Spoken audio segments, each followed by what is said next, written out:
What is up, YouTube fans of horror? This is your dope leader, Dope Comics. And today we're on my dope ass channel looking at some dope ass books. But I gotta ask the question first from Edney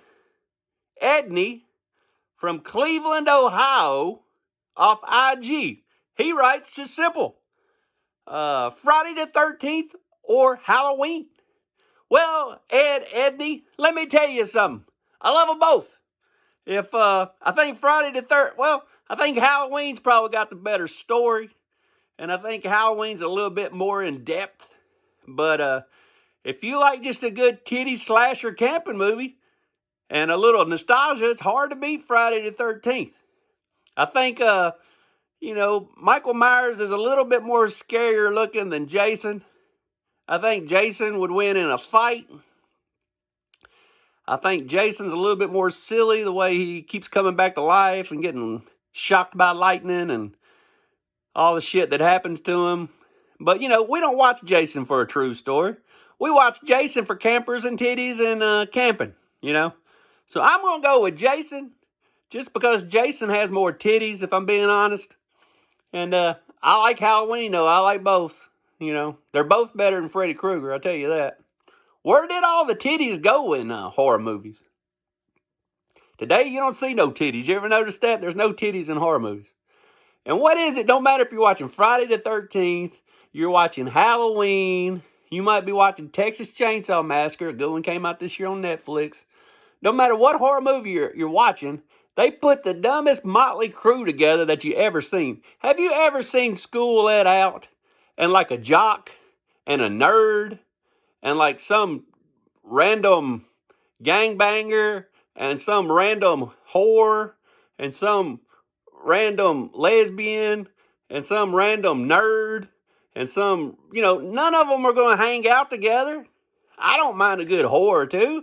I don't mind a good jock or two or a nerd or two or some fucking country dude with a mullet, but they're not going to hang out together. Who made this movie where you had to have one of each kind? Nobody's going to hang out together. I mean, they're all going to be with their own groups. Have you never been in high school before? So you're going to have all this jock and this whore. I mean, it really started with Scooby-Doo. You had the gay guy, Freddy, with a scarf around his neck. And then you had the whore and Daphne. And then you had the nerd and Thelma. And then you had Scooby-Doo, which was a fucking dog. And he's talking to Shaggy, and Shaggy was the stoner. And Shaggy would get stoned. I don't think the dog ever even talked. That was just Shaggy being stoned and talking to a dog and thinking the dog was talking back to him. And that's why they were always having munchies and they were hungry, because they're out there smoking weed in the back of the mystery van. None of them people would hang out together. Why would a gay guy want to hang out with a whore and a damn nerdy person and a damn stoner guy? None of them people would hang out together. But you're trying to bring in you're trying to appeal to everybody. I'd be happy if it was just in the woods with a bunch of gothic kids. Or if we're in the woods with a rock band. It'd make more sense, because then people are going to hang out together. Or, I don't care. Put a bunch of rappers in there. Put a bunch of whores in there. I like whores. Put a bunch of nerds in there. I don't care. But it'd be more realistic if you had all the same kind of kids camping out together. Because none of that crap's going to happen where they're all mixing together and hanging out after school. It ain't going to happen. If you've been to school, you know that. So, that's the way it goes. I'll take Friday the 13th. But Halloween's good too. No problem with neither one.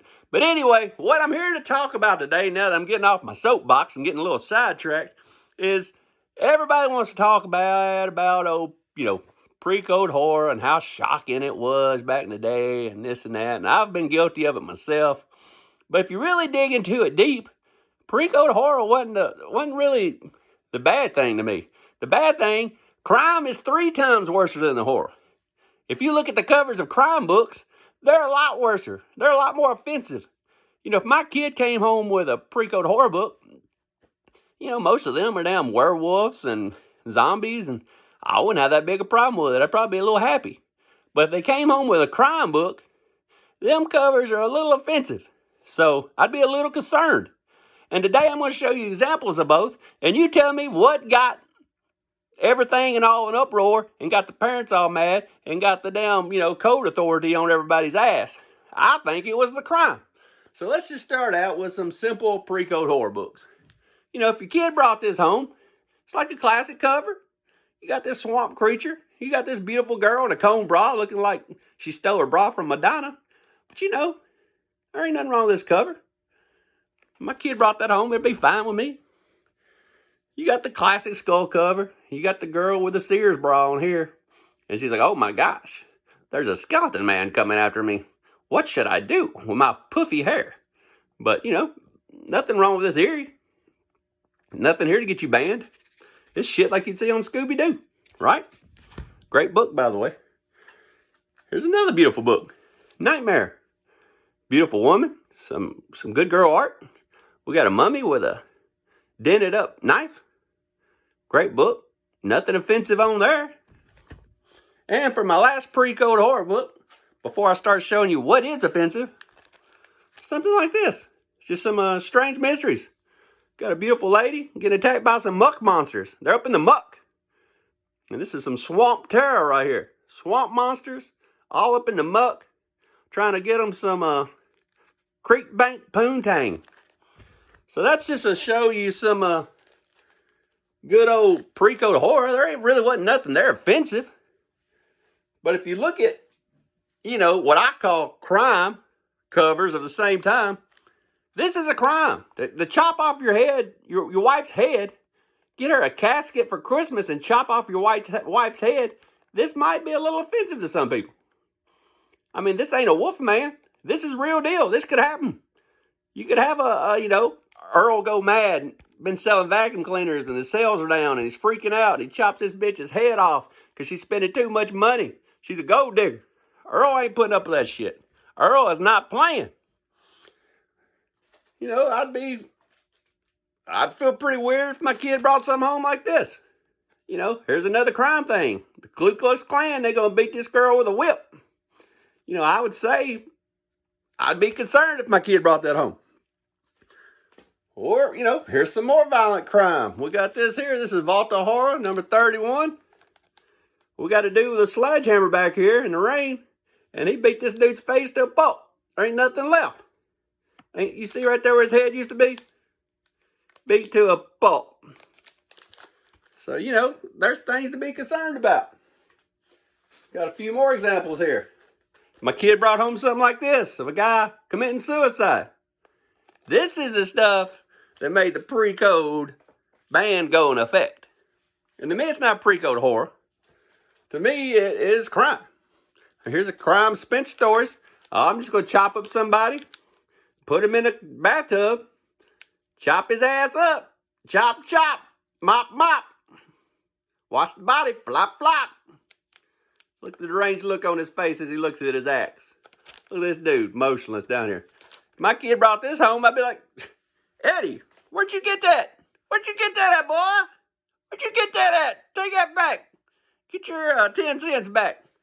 But anyway, so when you think about pre-code and you think about crime, it's the crime that got them banned. And today in the mail, speaking of crime, I got this bad boy right here. I've already pre-opened it. I haven't looked at it yet, but this is what started it off. Got a little package from my comic shop. I love my comic shop. Do a lot of shopping there.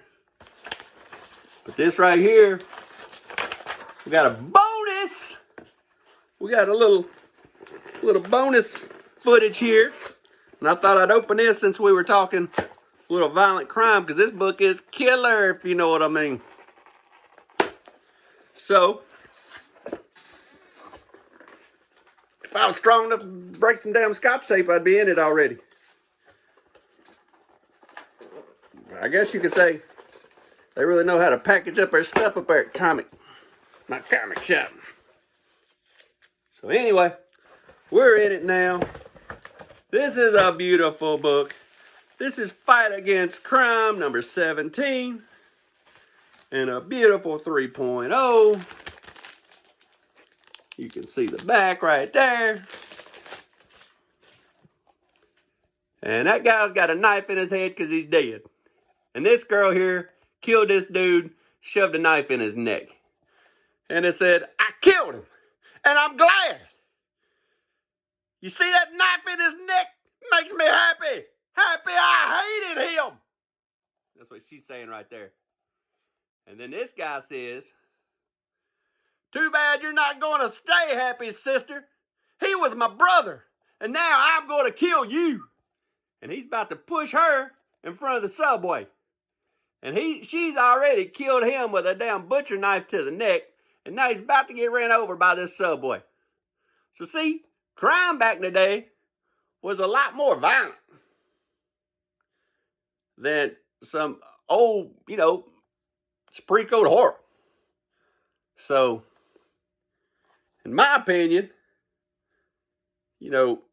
crime's what did us in, fellas. But check out that beautiful 3.0.